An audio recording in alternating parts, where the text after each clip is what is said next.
So, Majestic is understanding how to manipulate the fabric of reality using magic. Yeah, like the wireless sensor networks that you've adhesed with a bunch of metamaterials and metals that you've been spraying into the atmosphere. And then, based on the N series, it's N0, N1, and N3 per the paper on the biosensor networks to the wireless sensor network to manipulate matter in the plasma-based atmosphere with your plasma-based body, but only you. Everybody else doesn't know they have that anatomy. They're not allowed to feel their biofield. They don't know what biofield concurrence is. They don't know the biofields on the National Institute of Health. They're sitting there waiting on you, our defense intelligence agency, to save them. You're harvesting not only their DNA and their energy harvesting W-band. They're connected to the microgrid and the power grid via LoRa to pull the energy right out of them for the bioeconomy and the tokenized economy that you've been working on for over 10 years. The metamaterials of Professor Akil, these were fully finished and fully deployed in test beds in 2011.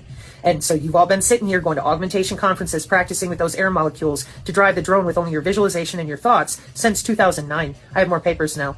And as if all that's not enough, your N-series augments from the inside out to have longer range and more dimensional access going up the tree, which they do describe here, but they do it wrong. They keep telling you that you're going to space. Never seen you go past the firmament. Oh, but we have access to the moon. Well, somebody might, but it sure ain't you. So if that's, whatever that is too, because they make fake suns and all this too.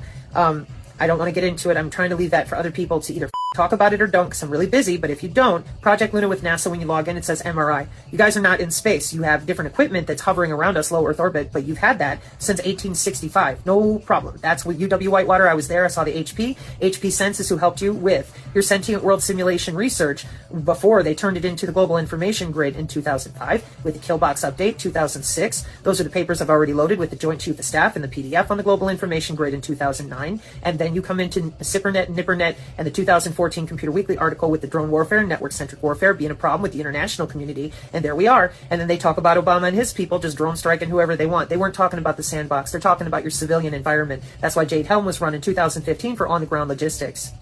That's almost 10 years ago, General Flynn. Do you notice how many people are still completely clueless as to the weaponry that's being executed here since 2011, and they paid for it? Makes you wonder.